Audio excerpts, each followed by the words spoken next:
Hello. Oh, Yeah, we set. in a roll.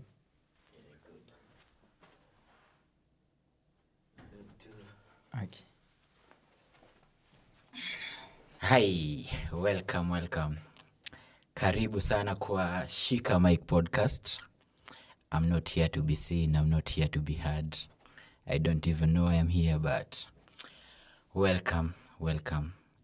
Na leo niko very privileged ku-host one of the best future leaders. Leader wa sasa, hata si future. Sure. The leader of now, the leader of tomorrow. My one very good friend, Wakili John Duke Mbusyo. Karibu sana. Okay, thank you, Mike. Okay. As you have said, we have been friends for, I think, the longest time. Yeah.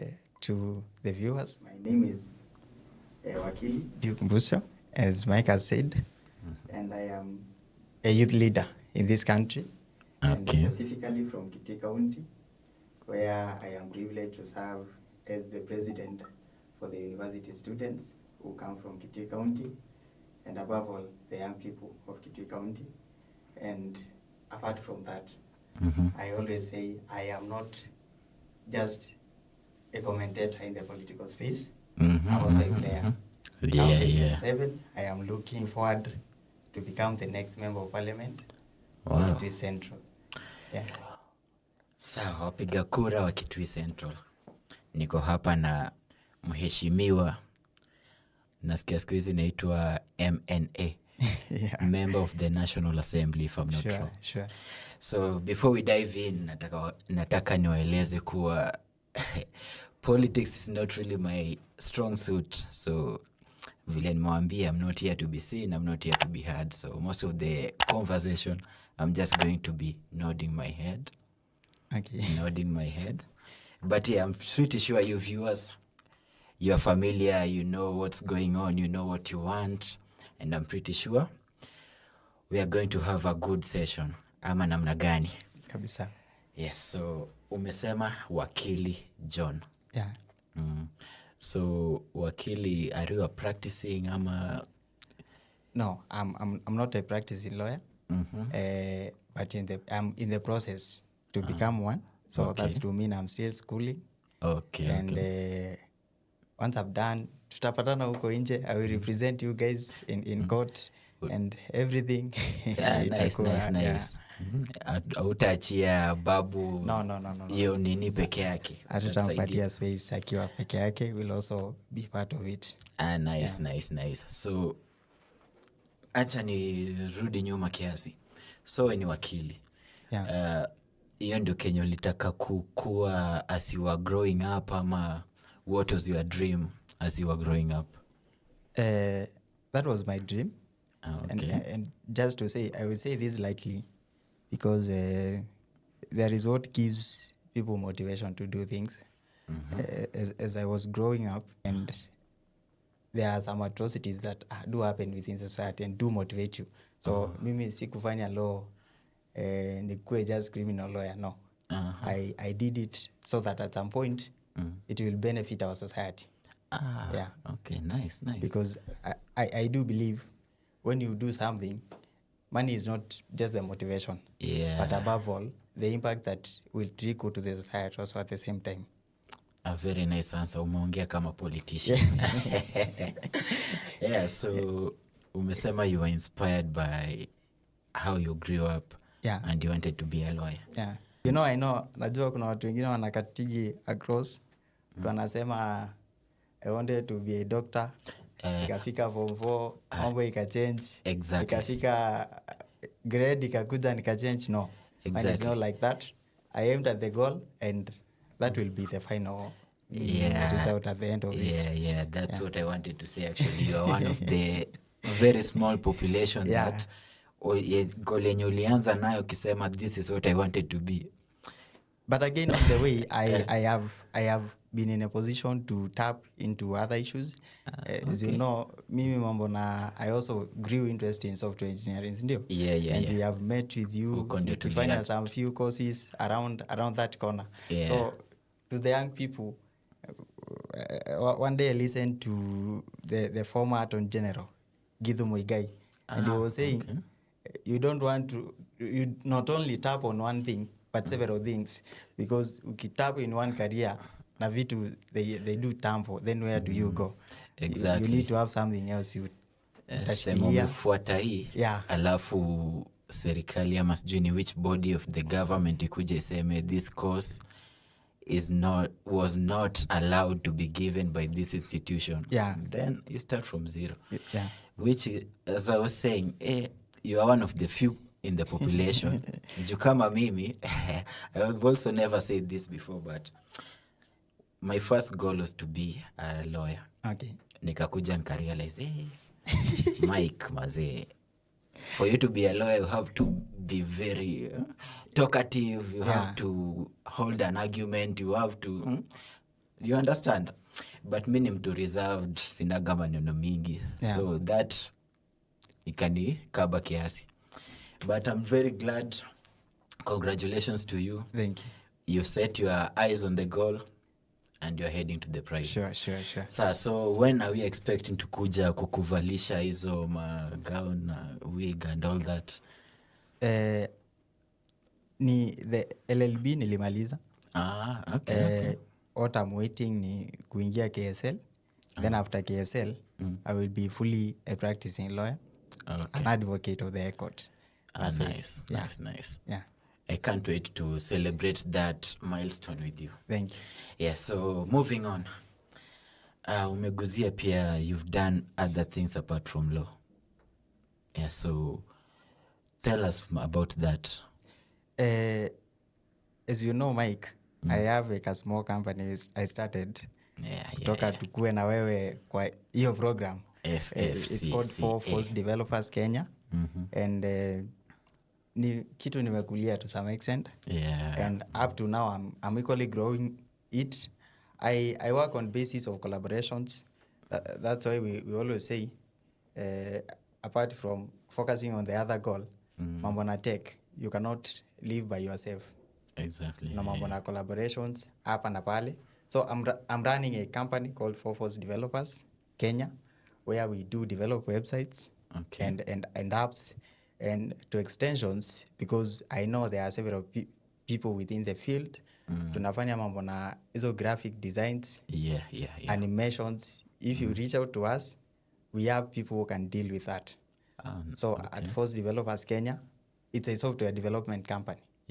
And we are looking forward to even expand more within the services and create employment for young people at the same time. So mimi nikitaka website ya hii podcast yangu utanitengenezea? Kabisa. Tutaelewana bei? Tutaelewana bei. Utanifinya nikimbie? No. We are saying youth for youth nowadays. Because you are a young person, we also consider. I know, tuja accumulate pesa, tuzame, kwa ile extent, our fathers and our grandfathers wame accumulate. Unajua kuna watu wako na biashara kubwa na nini. So at some point we also have to build ourselves. As I've said, it's good to empower young people. Exactly. What I deal with most of times, and just to say, there was at some point I could go to work. Naenda to work daily and I once ask myself, leo naamka naenda kazi on daily basis, and I came to realize it's more of myself. I'm just dealing with myself. Everything I get is mine. I spend by myself, and I give no impact to the community. Exactly. And that's the reason you see. And Mike, you can agree with me. Most of the struggles that we do either in political space, either in activism, or within the few reach we do to make sure we empower other people, because this our community can only grow kama si about us only, but about the community. Kuna mtu alisema, there is someone who said if you feel pain, it's because you are alive, but if you feel other people's pain, it's because you are human. If you feel pain, it's because you are alive. Yeah, If you feel other people's pain, it's because you are human. And that is one quote that motivates me a lot when I'm dealing with youth service and everything. And just the association I've said, the Kitui County University and College Association, which I happen to serve as the president, we do a lot of programs. The outreach programs within the community. We do mentorships to schools. Above all, we do sensitization to young people on what's right. I think at some point we did youth kick-outs across Kitui County, telling young people register as voters so that at some point we can change the leadership that is there, and also telling young people how can you empower yourself as young person. What can you do to make yourself different from the other people when you want to get to drugs? Other people are engaging in crimes within the society. Yeah, something that you can empower yourself. So somehow my life is around what can I do to empowering the community around you. You don't just want to be successful yourself. You want to I don't have a quote, but I feel like it's a good initiative, being that selfless, wanting the best for others as you want for yourself. So, and I like that you've pointed out something. I've not heard it clearly. You said Kitui County University and College Students Association. Kitui County University Students. Kitui County University and College Students Association. It's association of the students who are at higher institutions of learning, be college, university, and TVETs. And they are studying in different universities across the country, but they originate from Kitui County. So they don't have to be only studying within Kitui County. Hata mtu ako just anaweza ingia. Even Kibabi. Maseno Uni anaweza ingia. Yeah. And now students from within Kitui County, do you have I'm sure you have institutions, tertiary institutions within Kitui County. Yeah, we have several institutions there. Yeah, we have Seku, we have KU, Kitui campus. Yeah, okay. We also have KMTs, many KMTs within Kitui County. Yeah. We have teachers training colleges and So for a student who studies in those institutions, but they are not originally from around, can they also join? Yeah, we do involve them. Okay. In fact, we involve most of them in our activities because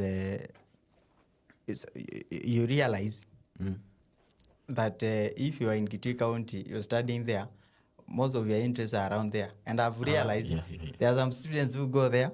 If you are a lady, you are married over there, you will never leave that Kitui County. Others go there, they establish their life there, and they live there, and they are one of us. Yeah, sio Mombasa peke yake kwenye kuenda harusi kutoka matanga. Yeah. Even Kitui County, ladies and gentlemen, you've heard kuna mazuri sana huko. Sana. Yeah, and that's a good step.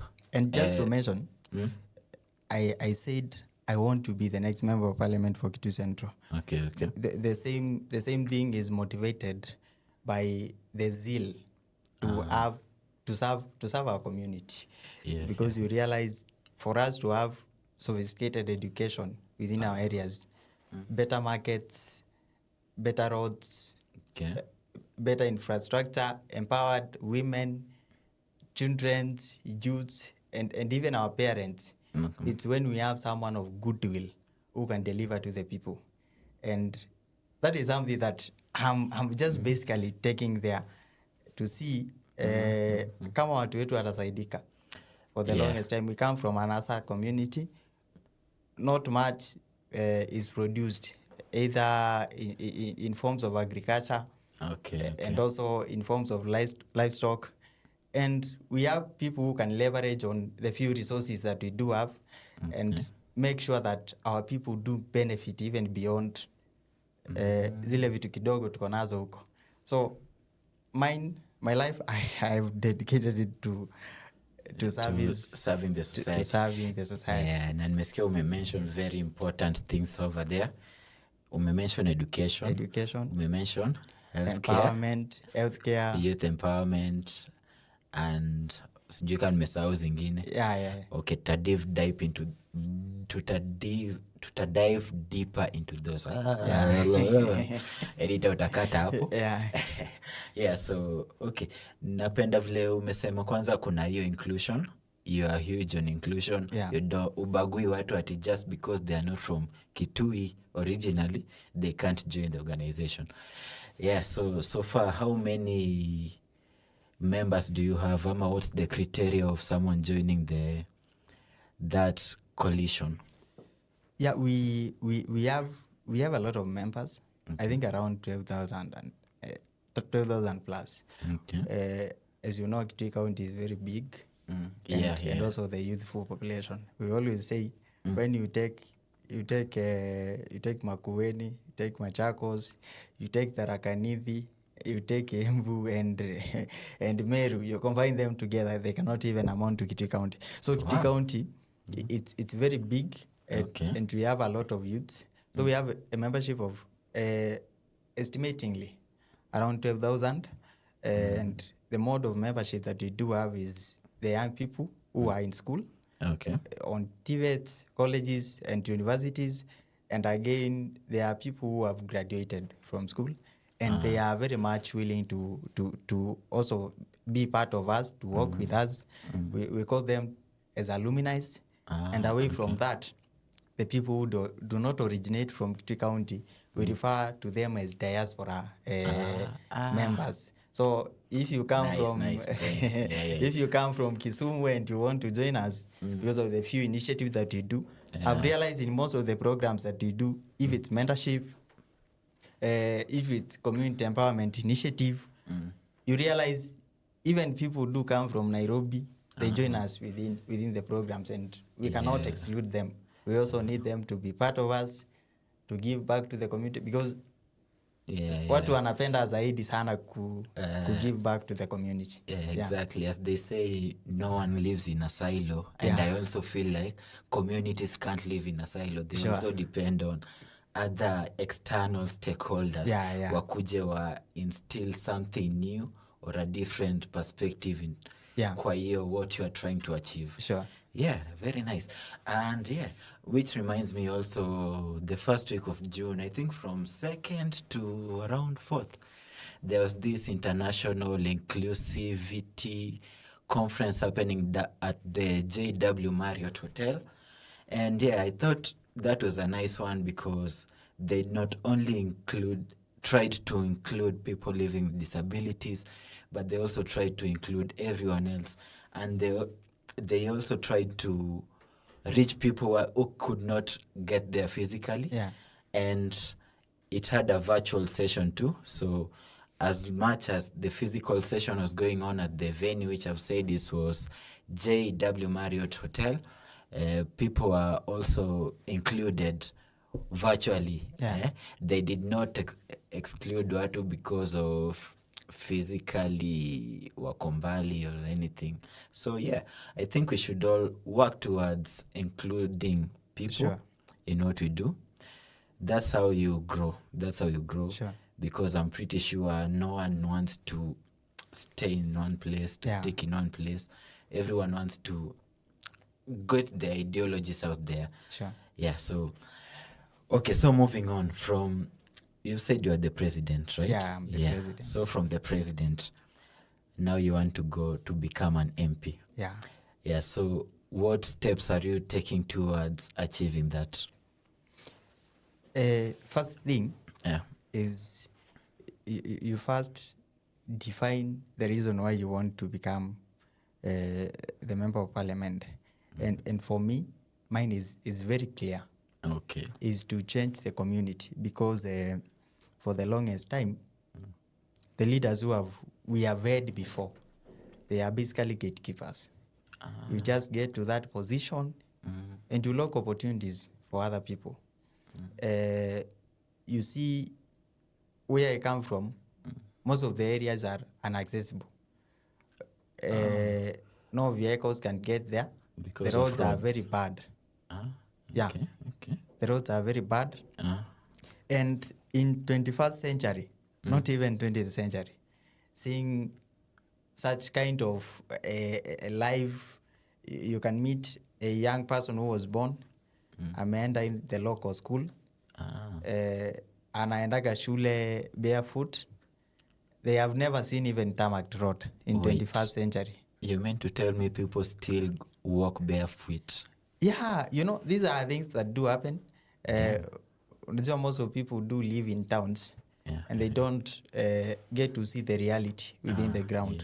Even now, you can agree with me, Mike, that there are people who go a day without even getting 2 meals. Yeah. Wanakula 1 meal, and even not getting even the 2 1 meal meals. ni shida. Yeah, even that 1 meal is problematic to come by. So with this economy.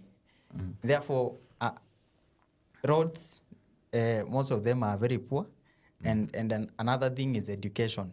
In my community, there is a statement that we always use, that tunasemaga kisomo nicho, which basically means education is the key.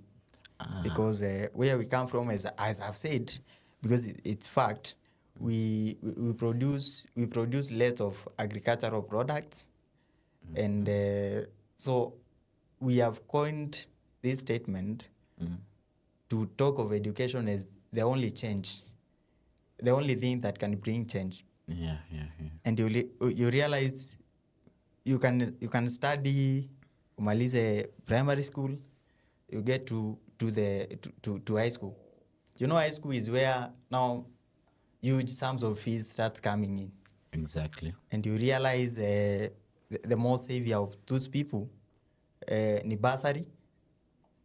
And ukipata mtu anapewa bursary ya 5k, then what impact is it going to make if I'm paying 50,000 of and school you fees get bursary of only 5,000 Kenyan shillings? What difference has it made? And so from nini high school, then you go to the university. University, the amount even multiplies even more. It's even more. Even more. And you also get bursary of 5,000. Is it even making another impact on top of it? Only 5,000. Only 5,000. And now within my manifesto, I've said, because 5,000 is too little. It's too little. We have and there is money allocated for bursaries. Yeah, And because I know the population kwetu si mingi vile. I'm trying to do the math in my head. I feel like the 5,000 cannot even cover uniform. It cannot cover the whole set of books needed. The writing books and the textbooks. So, okay, you are talking about the manifesto. So, in my manifesto, I've said, we will try as much as possible once I become the member of parliament for Kitui Central to increase this amount, even if it will not be a one-day thing. Then within a period of around 1 year, tuone kama hii bursary itapanda ifike at least 15,000. Because that is a reasonable amount. Ukipea mtu can make a lot of impact. True. Yeah. That will be like 300% increment. That will do wonders. Will do wonders. So I want to, should I say, keep you in account for a bit, and put you on the spotlight for a second, and try and ask you that I'm pretty sure the previous MPs, the current one, they also came with promises, nice promises, and that's why they were elected.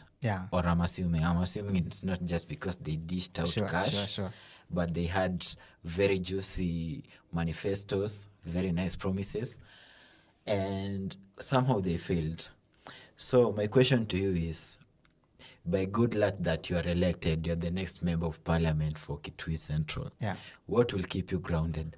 What will drive you in achieving these manifestos as you are promising the voters right now? Okay. First, before I answer your question, it's good to say I have not directed any blame or failure to anyone. My current member of parliament is called Makalimulu. He has really tried to deliver to the people. Maybe there's parity on the bursary that is being given. Maybe for him, bursary was not the largest priority while administering Kitui Central. But to better part, he has done a lot to Kitui Central, and I do really appreciate, because he's a man I look up to.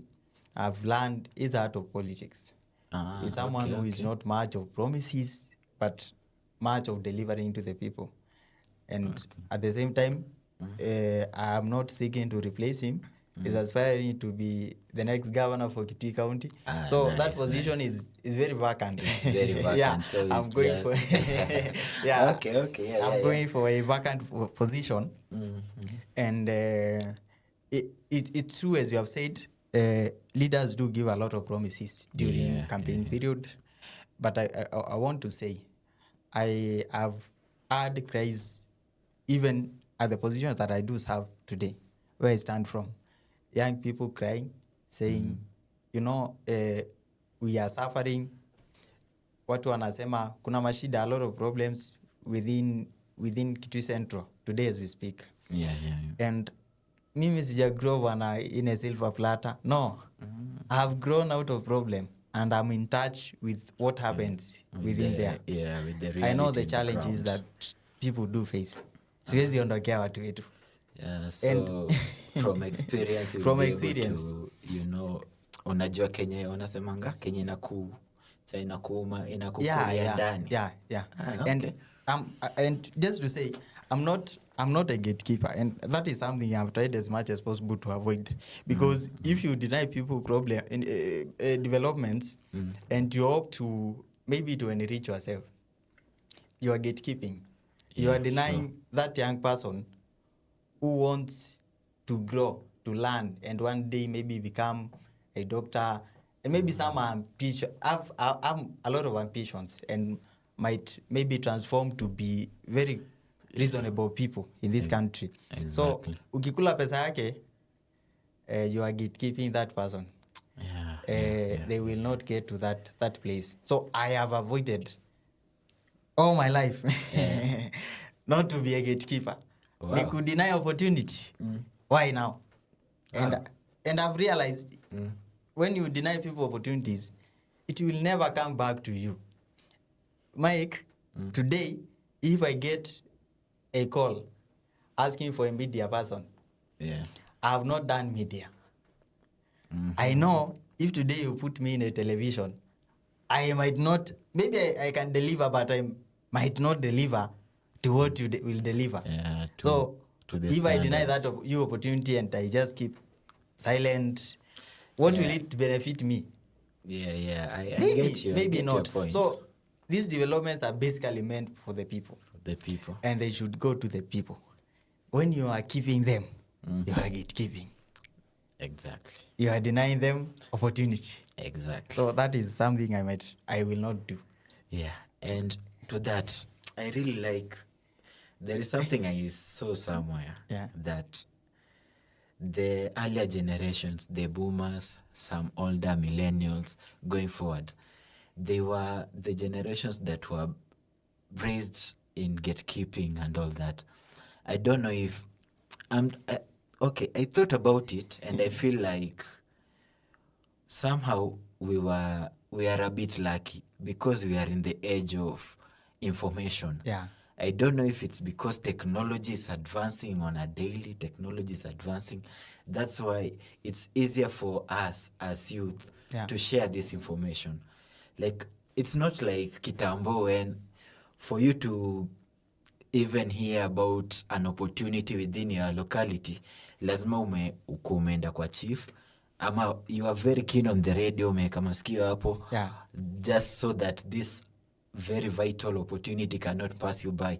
But I don't know, do you think that ni technology imesaidia that we are not so much as gatekeepers as opposed to these older generations, which I'm not trying to blame them or anything. Maybe ni hiyo vile walilelewa, they had to keep that small, what can I say? Like nowadays, kuna this big web, everything is virtual. You can talk to someone who is in USA or anything. Yeah. Kitambo, you could only just talk to your neighbor, to watu wako kwa nyumba. Maybe they just understood that and waka learn to keep the resources within that circle, and maybe they are close friends and na people wenye wanajua wata benefit from directly. Yeah. Hivyo.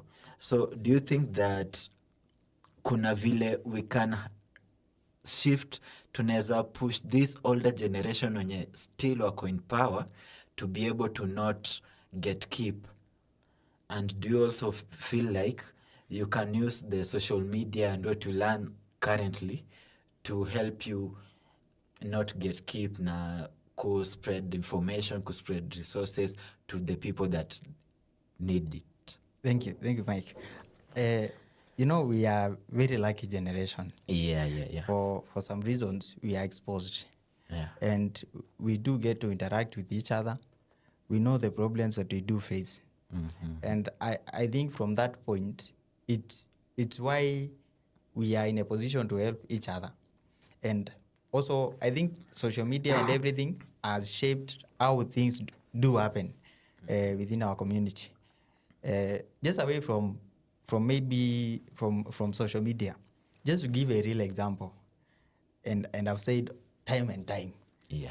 even the young leaders that we do have today, when you are seeing faults going around, you realize they are being ranked the best, and then you wonder, why not the older generations? And they have been there for years. Yeah. And it's because of one thing: the young people know what young people want. And young people know what the community want. And they have tried as much as possible to be the solutions for those problems. Yeah. That's why you see today, I'm not a one-time person, but let me just say this for the sake. You realize the young senators that we have in our Senate, they are being ranked the best. Yeah. The young members of parliament, they are being ranked the best. There is one thing that I always talk about. Where I come from, we have a youth county assembly. I know almost 70% they are young people. And I've looked at the way these people do deliver. They have learned the art of what community want. They have grown seeing the problems, the challenges that do happen. Today we can gatekeep. I think I might not do that to end person in any way. I don't know. Let me say this. I think you can edit it. I've seen from, because basically I am from Kambani, and I know most of the people do know that. You realize today we have leaders who are in government.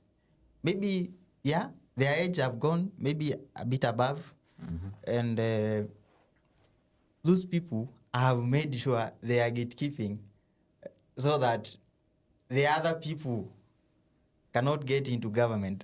So because they have the feeling, I will be overtaken in the small position that I am in. So they are fearing competition.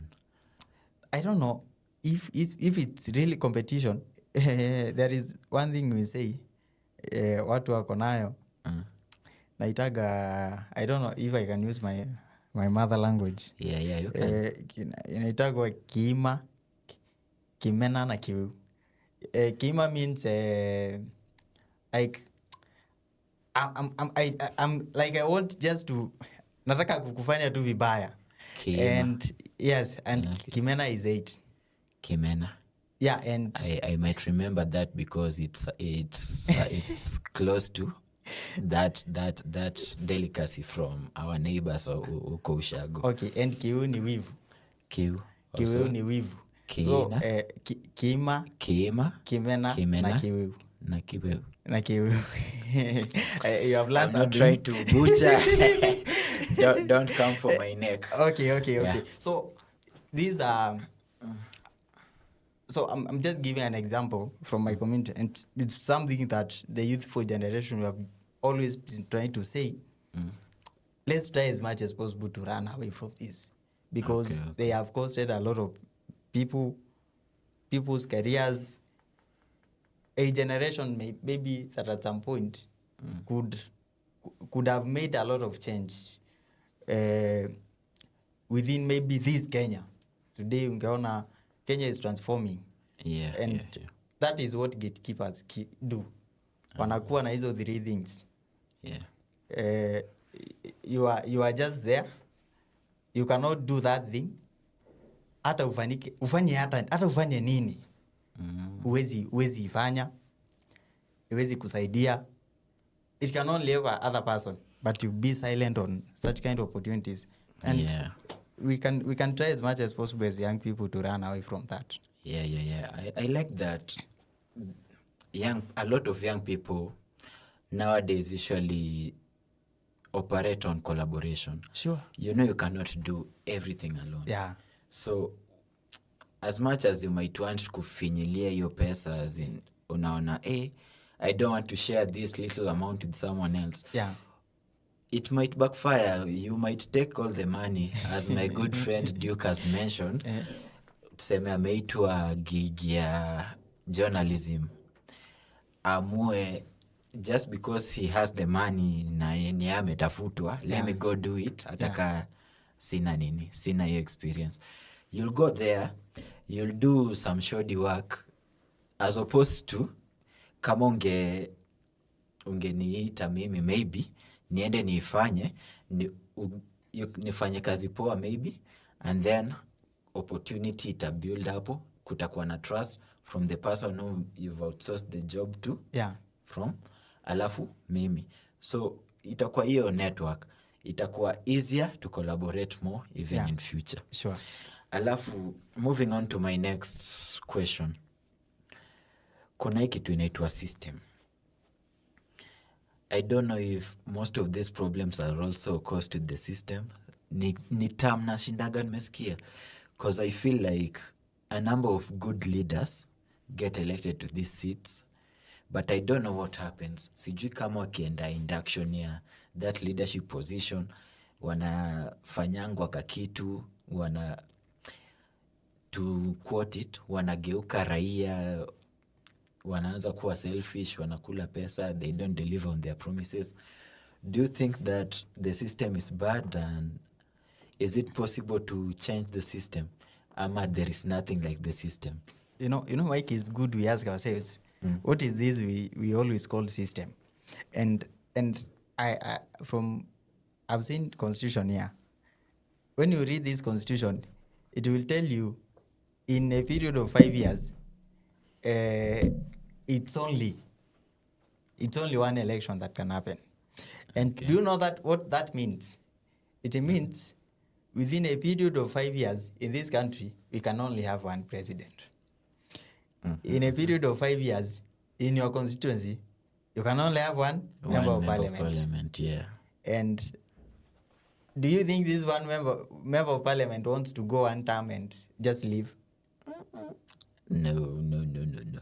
No. And politicians, there is one day I was telling some young people, they were complaining in a certain party, wanaenda siku zote, wanaangaliwa, and then they are left to go. They are not supported in any way.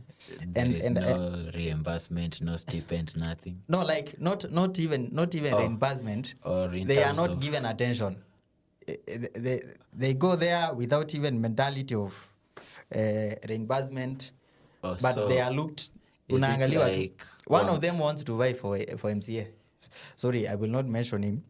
But anasema anaenda hapo, anaangaliwa, then wanaachana na yeye. So, okay, if I may try to get this right. So they go to this party and try to get like a ticket to vie for an elective seat.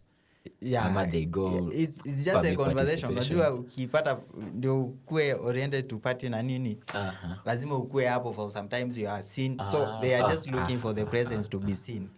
And So wakienda hapo wanaangaliwa, and I was telling them, you know in politics and gambling ni kitu same.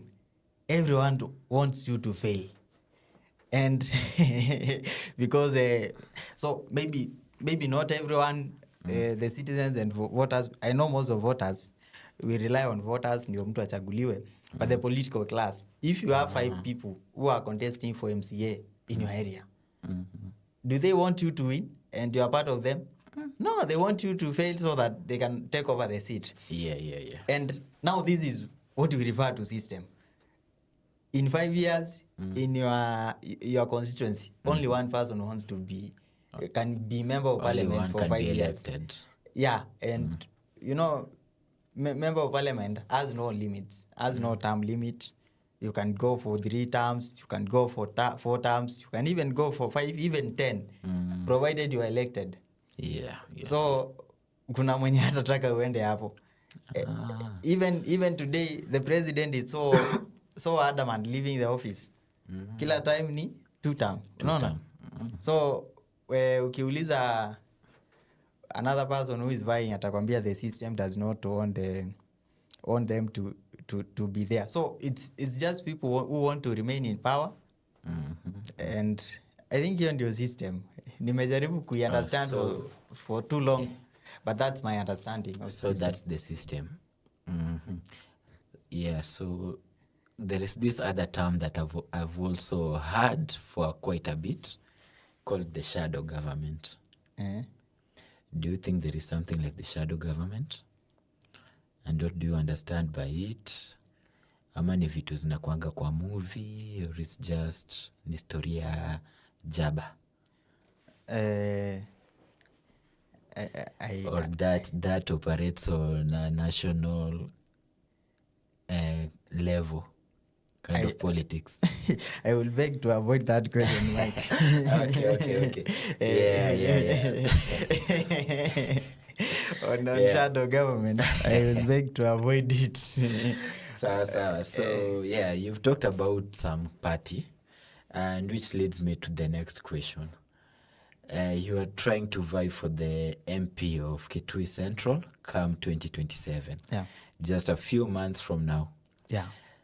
In what capacity are you trying to vie in? Is it as a party-sponsored candidate, or is it as an independent candidate? Mike, yeah. So far, I've never been, in fact, even a member of a political party. Okay. But recently I took interest, and I joined a party that I will not mention today. Oh, you won't mention today, which is okay. Over time, I think political party is something good, and maybe an advice to young people who wants to vie in 2027.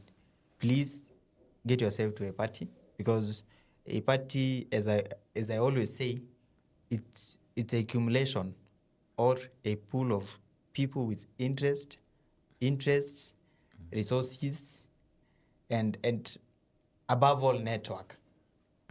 Yeah, true. And that network is what gives you some milestone when you are contesting. Let's say you are vying for a member of parliament and you are in a political party. That political party has filled MCS within your constituency. Those MCS, to some extent, they become your ambassadors. As long as you are ambassador of maybe the presidential candidate and the other person, the other people on ground, they are also your ambassadors. Yeah. Because I usually see during the political periods, sana time ya campaign. Yeah. Like, okay, in the last general elections, I was based in Nairobi. Yeah. And Kenya umesema, I witnessed it. You'd see that wakitembea, they go as a unit, from the person who's vying as a for the governor to the MC, to the MNA, to the MCA. Na hadi watu wa ground too. Yeah. They work as a unit, which it's Vile wanasemaga kupiga kabuti. Yeah. As I've said, it's accumulation of resources. Like It I always makes say, things easier.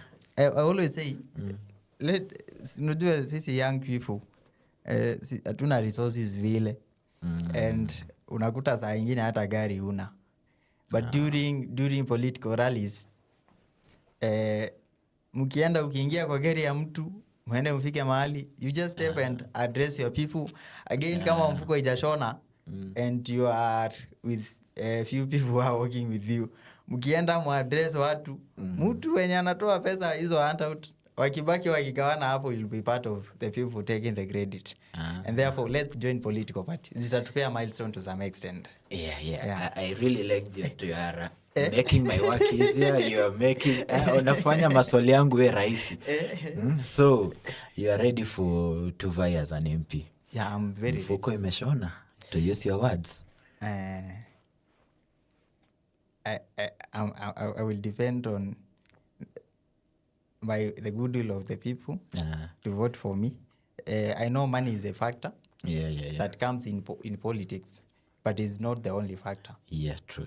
There are other factors like what are you offering to the people? Does the people see the intention you have? Are you in touch with the people and the realities and the challenges that they do face? Are you a person who can deliver? Because I know being a member of parliament, most of work that you do, despite unaenda ground, you are doing developments and here, you are an individual who not only shapes your constituency but also the whole country. If you work on a legislation today and you take it to parliament, it will shape Kenya, not the constituency specifically. And that's why I always say the biggest asset in politics is the people. Exactly. It's the votes. The people who believe in you. The people who wish you well. And and the people who want to benefit from what you are doing. Which is good, because like we've seen in the previous elections, people who aren't exactly loaded with cash wamemanage wakaangusha big wigs. And now we see what they are doing. Kuna beshte yetu fulani siku hizi ni comedian mbaya. But he's delivering. He's a young person, he's delivering. There is one who even used to go to homesteads, I hear, with slippers. And now is she a governor or a senator? I think no, she's she's no women rep. She's a women rep. So it's possible. Very possible. And I'll be willing to move to Kitui Central to help you. Thank you, Mike. And also you can also extend a hand. We like Duke said, we depend on goodwill. We want the best for the people. Sure. And it's the people will take us there. So I want to go back a little bit on inclusion. I know that majority of voters in our country at the moment, or majority of the population currently are the youth. But as we know, it's not only the youth that are going to the ballot to vote. So as much as you have the influence of majority of the youth, how are you going to tap into the older generations in order to get their votes? Thank you, Mike. And as you have said, first let me congratulate the young people of this country. We have done extremely amazing by registering as voters. That was Niko kadi vibaya sana. So that was the first step for us, showing the goodwill that we are very passionate to change the leadership of this country. That was the beginning point. And I know majority of young people today are registered voters. And if you are not registered, please visit your nearest Huduma Center or IBC center within your constituency. Register as voters. We change the leadership of this country because we are the generation. We are the generation. We are the generation that we change the leadership of this country. But above all, it's not only we young people who are going to vote. There is one person who told me our mothers, they are the people who vote the most. Okay. Wamama ndio wanavote sana. That's a nice statistic. I didn't know that. Wamama ndio wanavote sana. And they are the genuine people. Wakikwambia I will vote for you, they are genuine people. Wakikwambia I will vote for you, they will definitely do. Wakisema takupa na kupa. Tutakupea kura, tutakupa. And therefore, okay. Because I know they don't lie. And also our fathers, they are people. But our watu, they are people who raise children. They are people who pay school fees. They are people who have seen most of the challenges that do come to bring up the young people. They will grow, fike mahali huko leo Mike. The struggles, true. Of the struggles, it's within your parents. And these are people who have seen the challenges over time that they do come. And we need to convince them, not necessarily me, but we as young people, to convince our parents on why we need some change and shift into the leadership space. Kuna statement moja naambiaga our people that we took our children to school. They schooled. Wamemaliza. Today there are no jobs. Maybe the very people who can best understand the challenges that we do face. It's we young people. And no parent wants their children to fail. Whenever I pray, Mike, I always tell God, even if you are not answering this this prayer for me, remember my mom who struggled for me. Mwenye alijua mashida yangu every now and then. Who went to toil. Kwa jua kali sana. Who woke up very early in the morning to go and work, to make sure to bring up, tufike mahali tuko as people. As unajua. And I know our mothers do understand the change that we do want. They know the problems that we have been facing. We have had arrogant leaders who do not understand us. And it's my prayer. Mungu awashike tu hiyo siku ya kupiga kura. Wapige kura venye inafaa, wasidanganywe na pesa na nini. But also let's young people chip in. Tuelimisha wazazi wetu so that they can understand why you have to vote for the young person and not the older people. Na kuna kitu kingine nasemaga I don't know, sijui kama itasound vizuri, but nasemaga ukielect mzee wa miaka 50 today, he might want to retire at 55. Ataki tamu ingine, so he will not deliver. But when you elect me leo, today, I will want to safeguard my political tenure for 10, 20, 30 years to come. Nitakufanyia kazi ushtuke. Okay. That's nice. So I think I'll interject a little bit and just say something. Like, our time is now as the youth. Our time is now. We can't wait.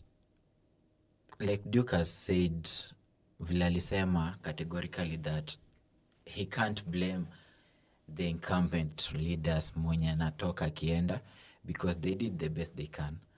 Like, we are in a generation, we have to do action. We don't have to keep blaming wenye walikuwa because they were there. Now we are here.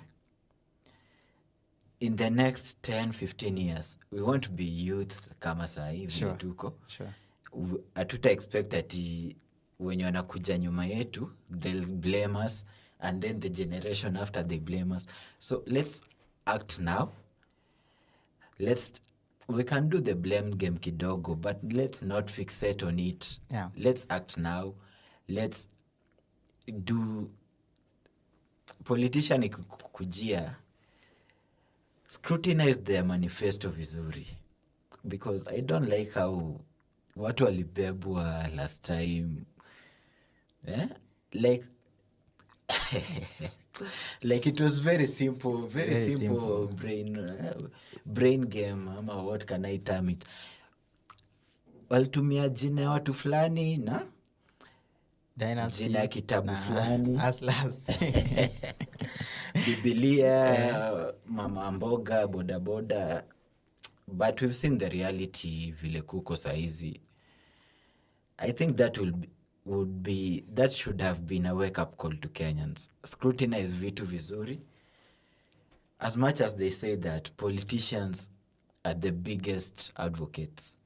Politician atakuja mali huko, ataenda wedding, ataenda kanisa, ataenda kila mali, atakutana nayo kwa street, preach the same thing he believes in. If you didn't believe in it before, itafika point utamsikiza, you'll even believe in it.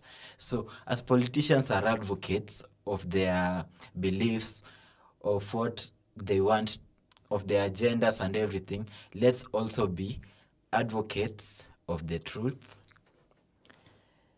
of empowering each other. And with that, I feel like tutacha kuchezewa akili sana. Yeah. Sijui if you have anything to add in that line of thought. No, I just want to tell the young person who feels they can make change in their community, and because as I said, it's time. We don't just be spectators as young people, but we become players within the political space. I always ask myself, what is the worst that can happen if I fight? What is the worst? Maybe fail, maybe win, maybe niko hapo katikati. That's the worst that can happen. And the worst is your win being postponed. Yeah. But the worst thing of it all that can happen is me not trying. Exactly. So let's try this thing, because when we are the players, then we will shape the whole thing. Yeah, so we should try. Let's try. So, as youth of this country, of this beautiful country, how can we be involved, apart from vying for this political office? How can we as youth be involved in shaping the leadership, bringing change to the community? I want to tell you, Mike, this. If you are a good father, you are shaping our community. If you are doing the best in the field you are in, you are shaping our community. If you are an activist, if you are a teacher, any role that we take in the community, in one way or the other, shapes the Kenya, the Kenya that will become in years to come. Okay. And therefore, let's do let's do our part. Let's do what we are doing. Let's not stop doing. Keep doing. Wake up, jitume. Inchi wengine wakingoja kupaka rangi, we enda jenga inchi. I don't know what I want today, but kuna kitu tunajenga. We're building something. We're building something. Let's build. Let's build. So I don't know if I have any other question. Maybe you can mention something to do with the NYC elections. Maybe it's something to do with the national politics, very the way important. They are taking shape. And so let's talk about NYC. What is NYC, first of all? So NYC is National Youth Council, okay. Which is a council that has not been that perfect in past 12 years, but there is an initiative that has come along, elections for young people to contest, maybe to be somewhere. It is starting from ward level, constituency, then national level. So it was established 12 years ago. 12 years ago, in but the unfortunately, previous regime. 12 years down the line, no elections has happened. This is the best opportunity for young people to come out. Okay. Now wasikike. So it's an elective post. You said it moves from the ward to the constituency, then county, to the national. national. No, there is Oh, no there's county. no It's county. national. Yeah. Oh, okay. So how do the youth? You said it's categorically for the youth. It's for young people. It's for young people. Yeah. So how do they get involved in it? I know we can get to the page of National Youth Council. More specifically, their socials, and we look at how progressive they are. I saw a link today for people to register as the NYC voters. Let's register. If you are a young person passionate about driving change around youth affairs, start campaigning, because I think for people who are aspiring to become something within the NYC, it's within the campaign period now. Let them campaign, convince your people, and that's how we become popular. Yeah, so it's an elective post, as you've said. Yeah. Does it run concurrently as other elective posts, or what's the whole plan around it? NYC is an avenue for young people. As you know, there are we have bodies for people like lawyers in this country, like LSK. See, they do make a lot of sense. Exactly. And also inform a lot of decisions in this country. We have one for engineers, and maybe every sector is SPAC for accountants. Yeah, there is too many.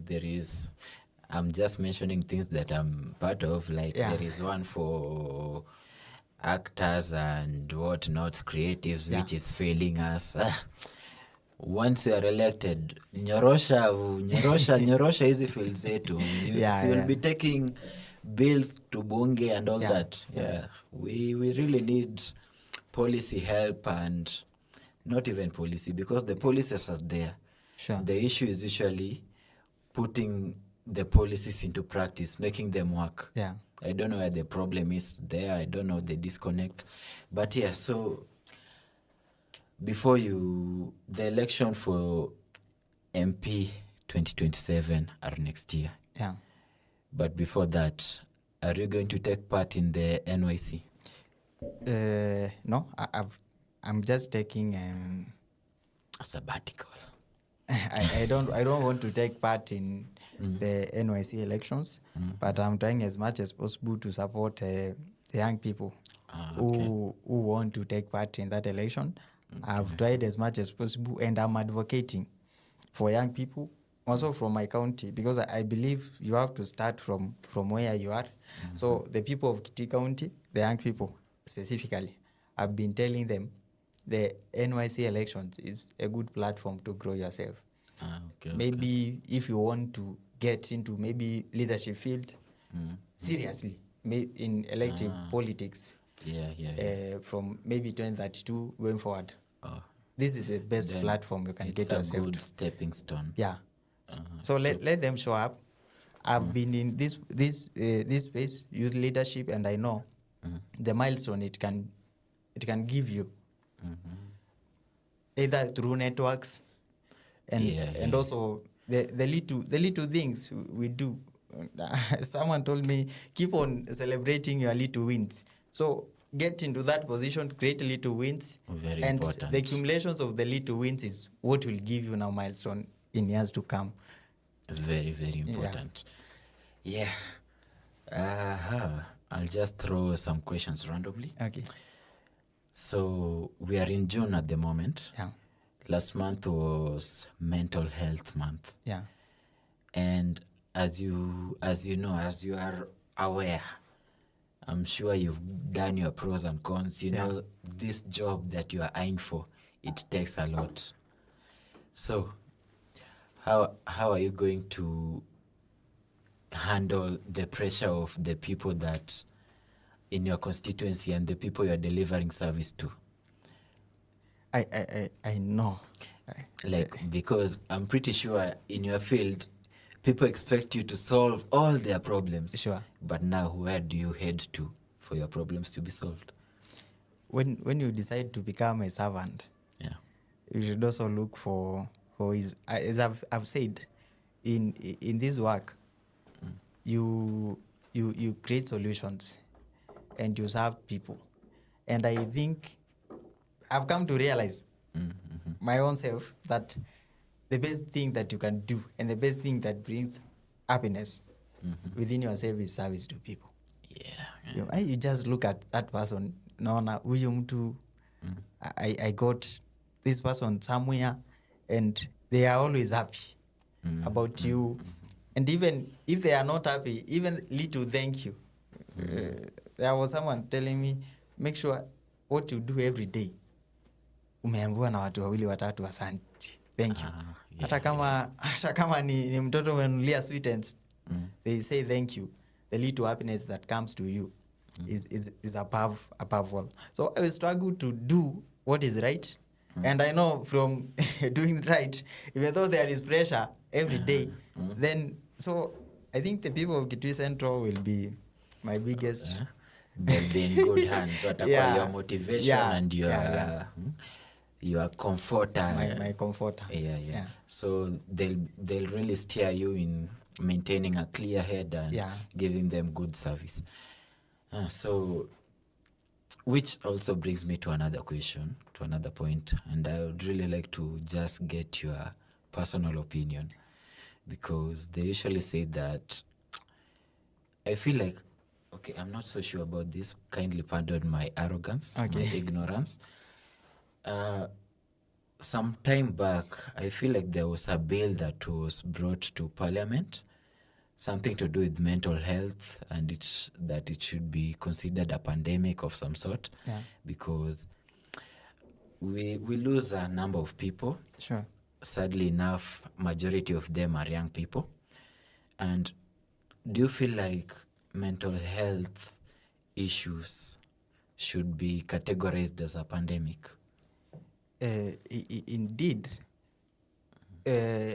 mental health challenges, it's a crisis that we are having today, and if not pandemic per se, then it's a critical issue that needs serious attention. I remember last year, I think it was around October, in Kitui town, as young people under the organization that I lead today, we did a mental health awareness walk, where we walked around the town, talking to people, sensitizing them about mental health. Nice. And I feel bad when I see news that someone has committed suicide. I see attempts that do come along. Unakuta young people are taking alcohol every now and then, things that should not even be happening. Yeah. And away from maybe basically the side effect that we do have, I think we need a concrete legislation. As you have said, there was a bill taken. We need a concrete legislation. We know the actions that will be taken after we have seen people are developing some challenges which may be impacted to mental health.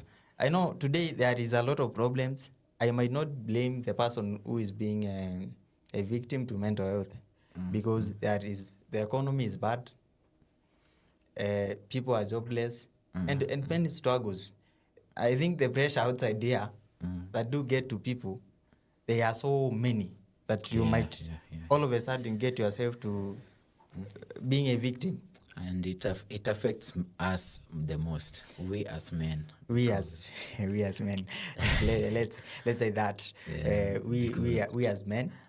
And I think let's do what we can. I've tried as much as possible to advocate for mental health awareness. I think we need some barazas. Every now and then we talk about the same issues. We share what we go through on daily basis. Yeah, as they say, kuongea ni nusu ya suluhu. Nusu ya suluhu. Nasuluhisha nusu ya. Unajua Mike, leo unaweza kuwa jamaa anashikilia manze uko na mambo mingi inapitia na kuona unacheka siku zote and mimi niko na kashida kidogo niko hapa nalia, I'm wondering nitatoa kamba wapi, I deal with myself and yours is times 3 my issue. Sasa tukishia nisikie yako ni times 3 bwana, nitashika moral sana na niendelee na maisha. Very important. Above everything, life bwana ni muhimu sana. Tushukuru Mungu.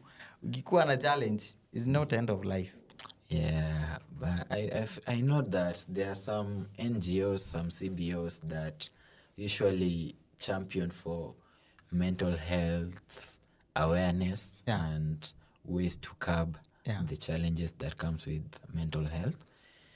And I feel like we should make them more public, more known, so that people... Sure, you can shout out them maybe. Yeah, I'll mention them maybe in the next sessions. But mental health is a big challenge which needs attention. Indeed. Yeah, and which also leads me to the next point, which is also even more sad. I've heard you've mentioned very passionately about education being one of your key items in your manifesto. And recently we've had a number of incidences in our schools, lost souls who died very young in very bad incidences of school fires. And I don't know, what measures do you think can be put to curb such incidences? Because I also feel like somehow it has a connection with mental health to some extent. But what do you think the issue is?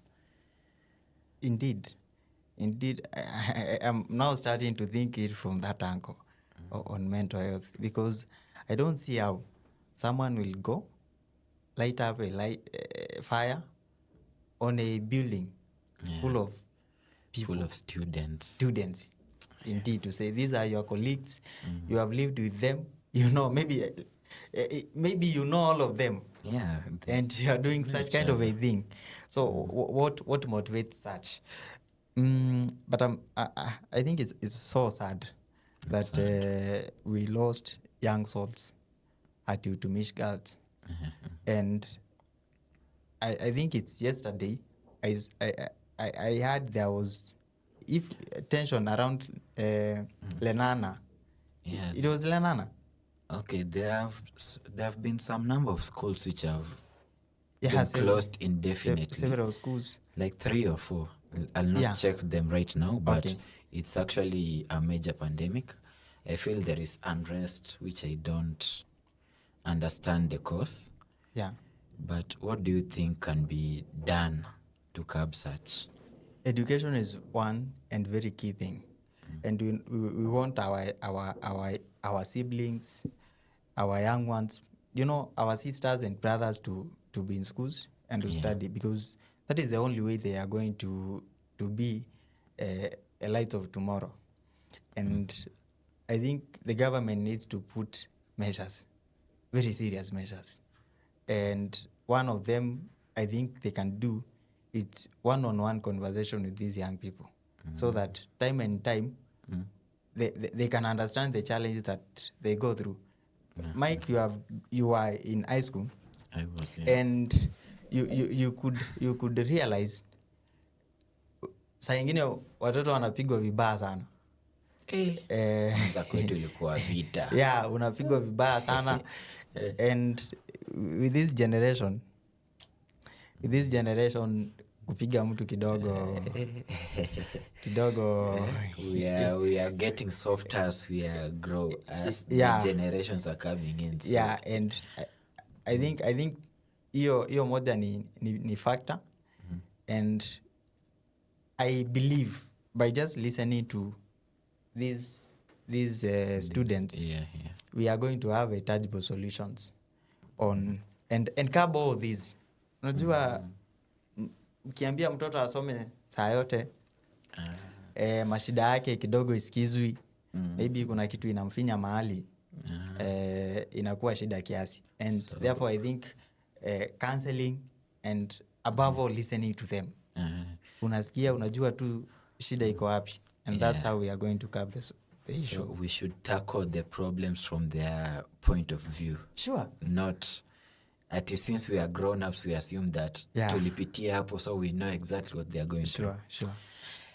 Yeah, ladies and gentlemen, our supervisor over here amepita kutuonyesha ishara ya kuwa muda wetu umeyoma. Najua tunaweza ongea hadi next week, next month, whatever. But it was a pleasure having you today. Thank you, Mike. Nashukuru sana umekuja. I hope we'll have more conversations as time goes on. Yeah, so do you have any parting shots for people, our community? Thank you, Mike. One thing that I will say is, and it's to young people, let's be the solution that Kenya wants, and even the world wants. That is the sure way. We are going to be remembered as a point, and the best way it can ever be. So let's try as much as possible, give back to the community. Thank you. So excuse me, I'll leave you off with a story. So I was in a small congregation.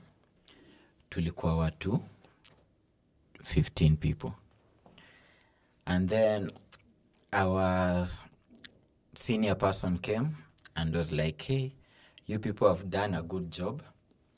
Now I want to take you out for lunch. Tukabambika ni aje.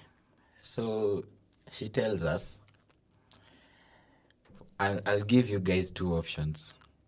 Either mchague mtakula mboga kavu, ama mchague mtakula nyama choma. And we were told to vote. Remember, we are 15 people. Out of these 15 people, 4 people voted for nyama choma.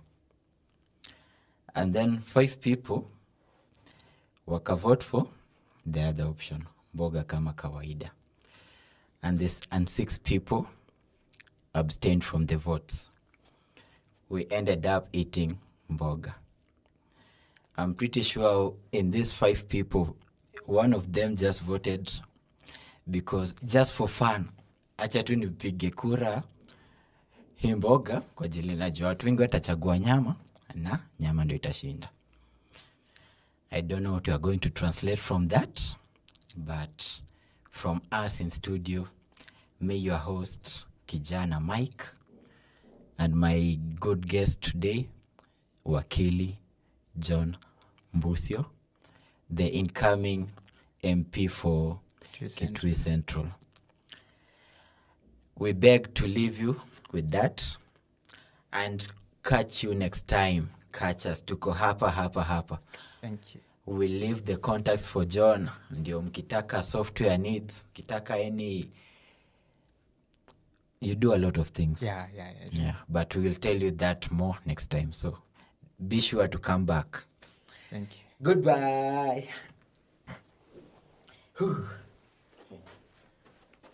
Mesiba, ilikuwa ina roll bado? I think so. Iko na 1 hour 19 minutes. Wow, tumekaa.